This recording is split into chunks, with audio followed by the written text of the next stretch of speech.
crack, guys? Welcome back to my channel. My name's Kazzy, and in this video I'm going to be doing something a little bit different. It's not a fan casting.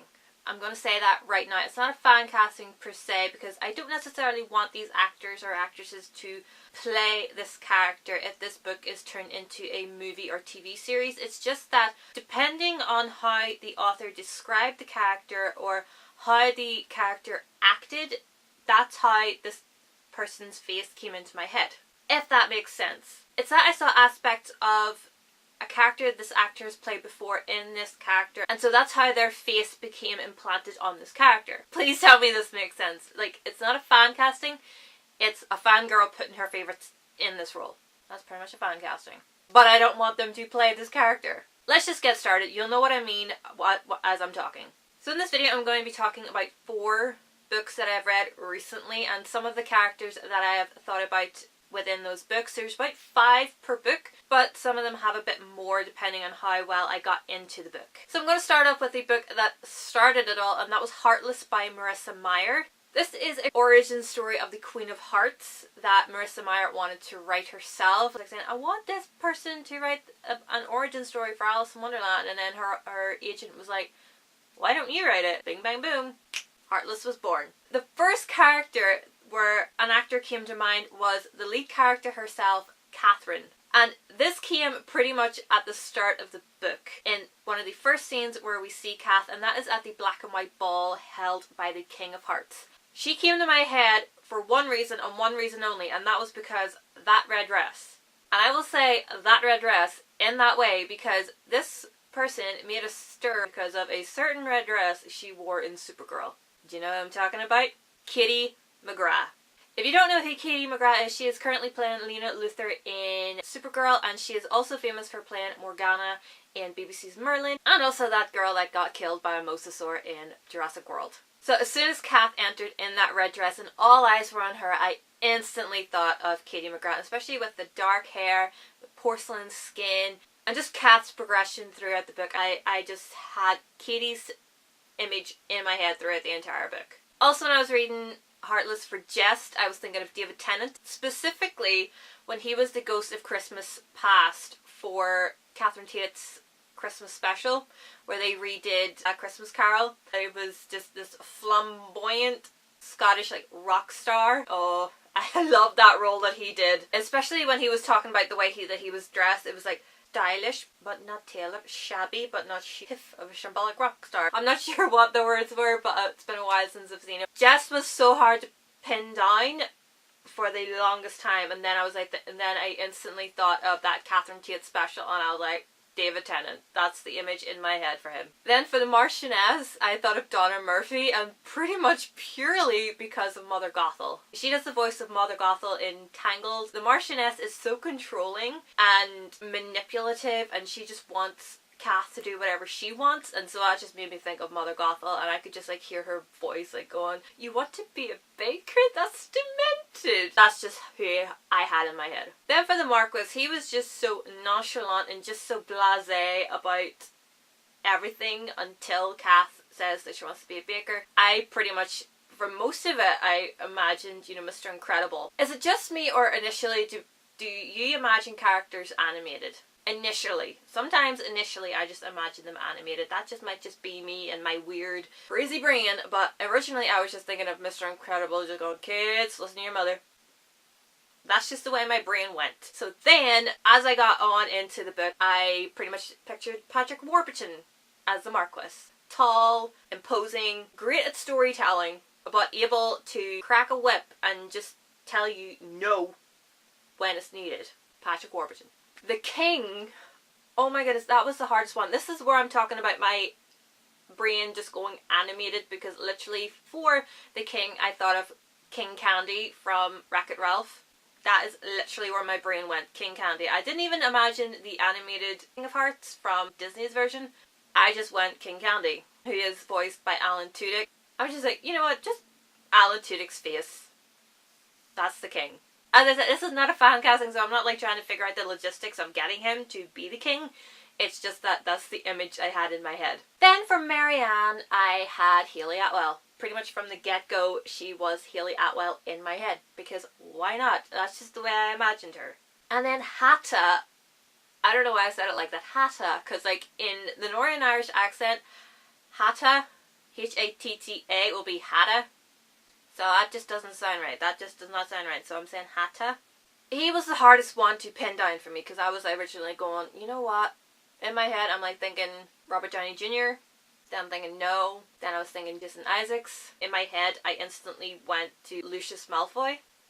And you can kind of say he's a good and a baddie, but he's not quite decided. So then I kind of was looking up people just on IMDb because I'm always on IMDb. And I thought of Taylor Kitsch, who played Remy LeBeau in Wolverine Origins. That is just him. That is the face that I had in my head. This book, just the face, and just put everything else on that Marissa Meyer described, and I was like, yep, that's Hatta. The second book where faces really came thick and fast to me was Shadow and Bone by Leigh Bardugo. First off, I want to talk about Alina. If you watched my May wrap-up, Alina, for me, was literally the backstory of Ashley Magnus from Sanctuary. I wanted that to be her backstory of why she never manifested powers. If you read Shadow and Bone and you know why Alina's powers didn't manifest, you will know why. And so if you've ever watched Sanctuary and you're wondering why Ashley never got powers, considering she was the progeny of two very powerful abnormals, and yet she got to 23 and nothing happened. This was literally what I wanted her story to be. And so, because of that, halfway through the book, then her face appeared to me, and that was Amelia Ullerup. And so throughout the book, whenever she was sassy or snarky or powerful and just really playing about with her abilities and then really showcasing her abilities, then I was just imagining Amelia Ullerup having the time of her life with that. I was just imagining everything with the green screen around her, and so I was just like already going behind the scenes of Sanctuary for her. But as I said, this is not a fan casting, this is just the image that I had in my head for Alina. For Mal, I literally went with Nathan Fillion, except younger. Because Mal for me is synonymous with Firefly. I love Firefly, it's one of my favourite shows. I wanted more episodes. That was just not enough. Anytime I hear the word Mal, Firefly, Nathan Fillion. Even when watching Disney's Descendants, Mal, even though it's Dove Cameron and Maleficent's daughter, I still instantly went to Nathan Fillion. And so that was no different for this book. Whenever anybody mentioned Mal, I just imagined a younger Nathan Fillion in my head. And it worked. For the Darkling, I imagined, again, pretty much Lucius Malfoy, but younger and kind of animated. But then it hit me that it's Neil McDonough. And if you've ever watched him in Arrow, he plays Damien Darkling is not much of a stretch. And he's already amazing, and he's already got like so much sexual chemistry just by breathing. In my head, he was the perfect Darkling. Then for Genya, or Genya, whatever way you want to pronounce her name, I instantly went to Gal Gadot. Like, I know it's probably completely, but for me, I just imagined this really tall woman with a long neck and just chiseled everywhere. In my head, for Genya, I just thought she was this beautiful woman, but she's stuck with this role, and she's too beautiful for it, and so I was like, you know, Gal Gadot. And the last character that really stood out for me was Zoya, and I went with Katie McGrath again, because I just think she really pulls off that snarky resting bitch face so well when she was Morgana, and so I instantly just pasted her face on Zoya. You, Katie McGrath, you're Zoya in my head. You're playing Zoya in my head. Not even sorry. I probably should have warned you that Katie McGrath features quite frequently in this video. Fangirl priorities, you know? The third book that I'm going to talk about is Caraval by Stephanie Garber. This book was the one where everybody's face just came to me. I didn't even have to go looking for anything. As soon as a characteristic was mentioned, I was like, yep, that's who I'm thinking of. That's who I'm thinking of. That's who I'm thinking of. I don't care if they're never ever going to be in a adaptation of it. This is just the way it is for me because of the characteristics more in this book than anything else. None of the physical features mattered to me in this one. And if you watched my April wrap-up on my book talk video talking about Karvall, you'll know exactly who I'm talking about. For Scarlet, Amelia Fox instantly came to my head because she plays Morgause in BBC's Merlin, and Morgause is very protective of her younger sister Morgana, who is played by Katie McGrath, who I imagined for Donatella. Donatella is that naive and full of energy and just full of ideas, and she just wants to get out and she wants to explore the world, do her own thing, never mind what her sister wants, and yet she's trying to protect her. And just the way that Scarlet and Donatella interacted and the way that they are, I instantly likened them to Morgause and Morgana, and so instantly I imagined them as Amelia Fox and Katie McGrath. Just swap their hair colours around. And of course Scarlet, being Scarlet and Morgause wearing a red dress, it was just begging for me to put Amelia Fox as Scarlet. Then for Julian, I imagined Tom Ellis, who played Senred in BBC's Merlin. Hashtag not sponsored by the BBC, just saying. Just the way Julian is, he's so suave and debonair, and he's so sleazy at the same time. You don't know whether he's good or evil, or whether he's doing the right thing for them or doing the right thing for him. And so with Tom Ellis now playing Lucifer, I just thought that would be the perfect template for Julian's looks. Because I had these three in my head, because they are my three favourite characters from Merlin, Morgause, Morgana and Senred, it just made me love the book all the more. I devoured it as soon as those guys came into play. I could not put the book down. I wanted to know what was happening, because I was pretty much like going, what's Morgause gonna do next? I swear, priorities of a fangirl. And then for Legend, he was harder to put down. I had an image in my head instantly, but it just took me a while to figure out who I was using as the template. Then I watched The Mummy, and then I was like, yep, Arnold Vosloo. The original Mummy, not the other one that's been made this year. In my head, I just imagined Legend to be chiseled and hairless with cuffs on his wrists. I don't know, I just imagined him to be this really rough and ready ringmaster. I was just watching The Mummy, and that's literally what he wore in that movie, and I was like, yep, you're a Legend. And I don't know whether I should talk about this book or not, because I probably will get torn to shreds, because everybody loves this book and is near enough religious about it. They know every single thing, every single detail of characters, and people have the most spectacular fan art regarding it. But for me, I read it for the first time this month. I wouldn't say it was my favourite book of all time. I enjoyed it. I wasn't very invested in it at the moment. I've got the other two books waiting to be read, but that is A Court of Thorns and Roses. I know everybody probably has their ideal Feyre, has their ideal Tamlin, has their ideal Lucien, has their ideal Rhysand, but for me, when I was reading it, again, this one was more about characteristics than physicalities, if that makes sense, okay?